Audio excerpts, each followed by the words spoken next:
Hey guys, welcome into the Stink of Truth podcast. Time for the leftovers. Jets, Carolina. I called the game on Sunday up in MetLife. Mike Evans, Mark Schlereth. Thank you so much for making us a party today. Mike, how are you, buddy? Mark, we like to have fun with you and bust your balls a little bit about you being the official voice of the NFC South. Mm-hmm. Suddenly, there's some pretty good football being played, and I wonder if Panther fans now feel like it's a good sign to have Mark Schlereth call one of their games, that maybe you're becoming a bit of a lucky charm for them. The Panthers got a winning record.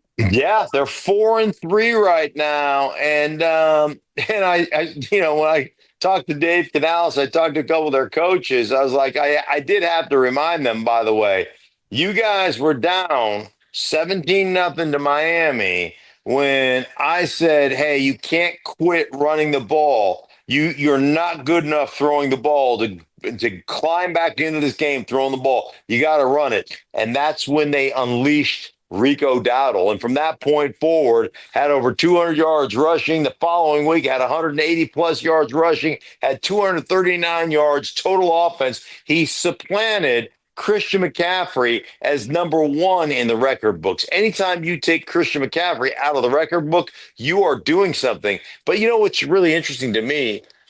Chuba Hubbard, who's a really good back, comes back off of a calf injury that he missed 2 weeks on, where Rico Dowdle goes crazy. Yeah. Everything the Carolina Panthers have done the last 2 weeks, the catalytic event in them being a better football team, all is because of Rico Dowdle. The guy brought energy. He ran with violence. And when you watch everybody else get excited, you watch the offensive line make their strides. You watch running backs, make strides. You watch the tight ends getting after people. You watch the wide receivers get involved in the blocking game. That is direct correlation to Rico Dowdle. Not only that, defensively, what happens to you? You stay fresher. Right. So then all of a sudden you get the opportunity to physically dominate and defend the run. And all of a sudden the Carolina Panthers have become a real good run team. Against Miami, they gave up 19 yards rushing total. Against the Dallas Cowboys, they gave up 31 yards rushing. The longest run against the Cowboys was 6 yards, and the Cowboys averaged 1.6 yard per carry. Like, Rico Dowdle has an indirect effect on that. And so they've been exceptional, Mike. And then all of a sudden they're going to start Chuba Hubbard. And Chuba Hubbard's a nice player. And he's a really good back. And he's physical. And he's got great vision. He doesn't have the same explosiveness that Rico Dowdle has. So on the broadcast, I'd be like, for me as an offensive lineman, I'd be pissed. Because you got back-to-back games where you've had 200-plus yards total offense. Okay? You're in the record books. You're in names. You have names like Walter Payton, right? You are in the record book with guys named Walter Payton and other Hall of Fame running backs. And if I'm blocking for you, I'd be pissed that you're not getting the opportunity to start. I'd be angry about that because indirectly, I blocked for Terrell Davis' 2,000 yards. You ever hear my name? No, but I'm part of that record. I'm part of that Hall of Fame performance because I was one of the guys in front of Terrell Davis helping that happen. And we take pride in that. And it's the only thing that we get to hang our hats on, right? It's the only stat that we get to hang our hats on. So I'd be a little bit irritated if I played for the Carolina Panthers and I didn't get to be a part of 3 straight games where Rico Dowdle had 200-plus yards, because then it's even more exclusive company that you keep. Yeah, I think you and we've talked about this before. I think we're on the same page with this. I just don't buy the whole idea that you don't lose your job due to injury or, because you're the veteran, you get the veteran respect, or you're a captain, and because you're a captain, you're allowed to get your spot back. Come on. This is a guy who's white hot right now in Rico Dowdle.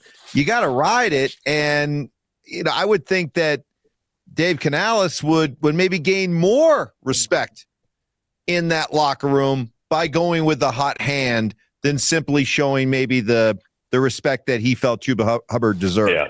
I would never speculate this while I'm calling a game on the NFL, because it's not my place to speculate, but it is my place to speculate this on a podcast. I can do that. Does that make sense? Yeah. Sure, why not? So, like, Big Brother's not watching you as much here. Well, I have no idea, but this is just an idea you throw out there. And I just wonder, and this is why certain franchises don't win, is does ownership creep in and say, hey, man, we signed the other guy to a big contract. Rico Dowdle's on a 1 year deal, $2.5 million. We signed Hubbard to a big contract. You're going to play Hubbard. He's Oof. going to start. Well, I hope not. And I hope not either. But that's when you have an organization that has ownership, quote unquote. I mean, this guy throws beer on his fans. He goes into a restaurant and takes a guy's hat off or whatever it was. You're disrespecting. Like, understand? Like, I could see things like that going down. And I know that there have been some things in the past that have gone down. So anyhow, I just I hope that's not the case. But if it was the case, it wouldn't surprise me at all that you've been usurped. Because I say this all the time, Mike. It's one thing to appoint a guy head coach, it's another thing to empower him. And do I believe that Dave Canales has fully been empowered within that organization? No, because I know that Tepper is not the kind of guy that does that. He wants that institutional control, and he's not willing to give it to other people. So I always in the back of my mind, like what they're doing is incredible. 4-3 right now. The way they have played here recently, very, very good. But I always have my concerns and my thought process when it comes to how they operate as an organization. Final thought here on the leftovers with the Panthers, and we'll get over to the Jets. You come into this season as a Carolina fan, and the Panthers themselves wondering, this feels like a crossroads season for Bryce Young, right? Which path is he going to take? Have you seen enough in the games that you've called to feel like Bryce Young has sort of gotten over that hurdle and you can start to feel comfortable in Carolina that maybe you got your guy at quarterback, or do you think the jury is still very much out? I think that Bryce Young has improved exponentially. And I think that he's got some confidence. I know that he can operate the offense. I know from the neck up, he doesn't struggle. He knows what he's trying to get to. He understands, what the concepts are. He understands defensively what they're giving him. Like all those things are true about Bryce Young. I also know that Bryce Young, I don't believe is going to hoist you on his shoulders and carry you to the promised land. I don't believe he's one of those guys that, is like Brady that can elevate the people you have around you if you don't have great people around you, or like John Elway that can hoist a team on his shoulders and carry them all the way to a Super Bowl. I don't believe he's one of those guys. So you have to understand, if you're the Carolina Panthers, what that's going to take. And that's going to take supporting him, having great people around him. He is very unselfish, though. He will throw the ball away. He doesn't care about throwing incompletions. If he's got to throw it away and his stats suffer, he doesn't care. Like I appreciate that aspect of him. And so there's such a negative connotation to game manager. And I'm not negative about that term. I think that term is a really good term. Right. And I think you have to be. But again, do they have their quarterback? Yes. They have their quarterback for the near future, but you're going to have to support him as like he's not going to rise up and drag you across the finish line. Well, at least the Panthers can say they have their quarterback for the near future. The Jets apparently can't. Yeah. And, I was able to follow a lot of your game yesterday, and it got to the point where, like, come on, Aaron Glenn, if you got to think about the rest of your team, you got to make a switch at quarterback. They finally do. They go to Tyrod Taylor. He doesn't light the world on fire. He throws 2 interceptions. So where does this leave the Jets when it comes to their quarterback situation? Well, I think going forward, you're going to have to go with Tyrod Taylor. Like you can't, to me, Justin Fields, it's going to be hard to go back to Justin Fields. He has been so inaccurate, Mike. He has just been so late with the football. But some of that is more on them as an offense and as a staff. And I had a long conversation with Tanner Ingstrand, their offensive coordinator. I really like him. He's a sharp cat, right? But um, I think there's a growth process that happens when it comes to calling plays, understanding how to build your offense, understanding how to, lean into something and set your play action stuff off of that run game. You be able to what I always say, call an offense as opposed to calling plays. And I think there's a process to doing that. And, he's still young in this process and he is still learning within this process. I will give him credit. You mentioned the two interceptions. J.C. Horn came away with two interceptions. One, he got beat deep and he made a spectacular one-handed grab in the end zone. Um, and the other, he also got beat over the top, and it was a dramatically underthrown ball. As a matter of fact, both of those were underthrown. And Tyrod Taylor had three touchdowns taken away. Two of them my interceptions, and one of them was dramatically underthrown and allowed the defender to get back there and knock the ball away. So you had the ability, even with the lack of continuity as an offense, your lack of just running the game, running the ball, your lack of all those different things. You created three explosive touchdowns, and you didn't hit on any of them because they were all underthrown balls. So that's got to be really frustrating.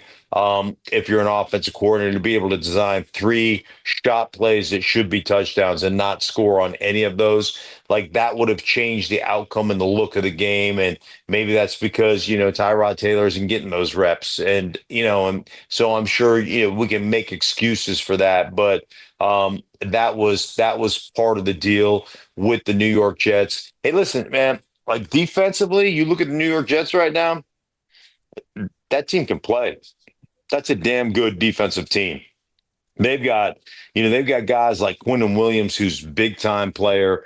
Harrison Phillips can really defend the run. He's a big time inside run defender player. They've got Will McDonald on the edge. They got Jermaine Johnson on the edge. They can play. Sherwood is a big time middle linebacker. Yeah, Sauce Gardner is legit. They've got stars on all three levels of their defense, and their defense is playing exceptional football right now. So they've got the makings of a really good defense. Just offensively, they were putrid. And I mean, they were really bad. And the biggest thing for a young coordinator is like you got to understand what you are, but more importantly, what you're not. Right. You cannot get four or five guys out in the pattern. Your offensive line stinks. They've given up more sacks. The Jets have given up more sacks than any going into the game. 25. They were tied with Tennessee, giving up the most sacks in the National Football League.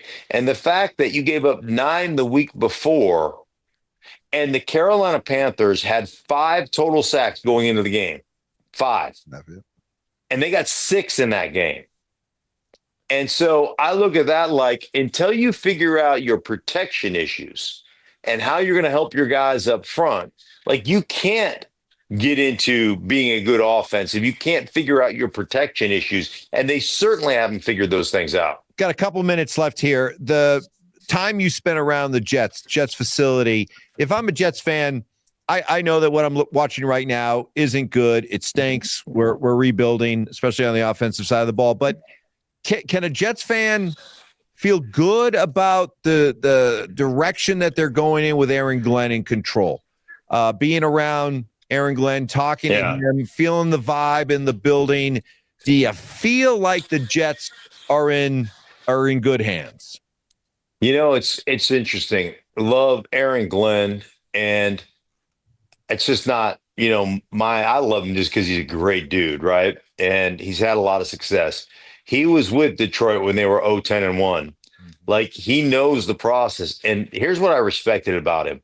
He goes, man, you can't microwave, everybody wants instant coffee. You just can't microwave kind of a rebuild. It's got to be organic and it's going to take time.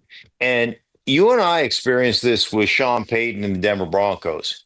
it's been a couple of years because it takes you a couple of years to get rid of the guys in your building that just aren't your guys, that don't have the same philosophical approach to the game that you do. And you'd like to get rid of them all at once, but you can't turn over the roster that much. Right. So it takes you a little bit of time. You think Sean Payton wanted to play with Russell Wilson year one? No. The answer is absolutely not, but he had to. And so it's one of those situations, and we've seen it with a bunch of guys. Justin Simmons played with Justin Simmons year one, and he thought, I don't want to play with this guy year two. But it takes you a while, not only, to pinpoint the guys you want to move on from, but to figure, and it wasn't Justin Simmons a pro. Justin Simmons was great, but Sean wanted some of his own people, and he wanted like a little different feel there. And so that's going to take time, and you can't just do that get hired and do it. You got to learn your people, learn what's going on. I think the biggest thing that he's going to have to do, Aaron Glenn being is he's going to have to put his foot down on the offensive side of the ball and say, this is what we're going to be about. Right. This is what our identity is going to be. If we're going to lose, we're going to lose this way. And I think you have to do that. You have to come in and say, let's set up parameters. This is what we're going to be. But let me tell you, I talked to Quinnen Williams. I talked to several different dudes and raved about Aaron Glenn, his leadership, the way he operates the franchise, raved about that. So, like, the players really like him, which can be a double-edged sword, right? Right. Right. It can be a really good thing. It can also be, detrimental. I always say this, and I believe this. There are two types of fears. There's the biblical kind of meaning of fear, awesome reverence and respect. I think they have that for him. They have an awesome reverence and respect. But are you like, do you really have fear? And this goes back to the Canales conversation. Is he in charge to say, I'm cutting your ass, you're no longer, you made a mistake, boom. Yeah. Like, is there really that fear? Right. Does he have that? Has he been given that kind of level of authority from Woody Johnson as an owner? I don't know. That I don't know. All right. Well, who you got this week? I have got the number one New England Patriots versus the very, very sneaky Cleveland Browns. Yeah, since we're talking to some Jets fans, you go from Tom Brady and those brutal 5 years that the Patriots had to wait to get another quarterback.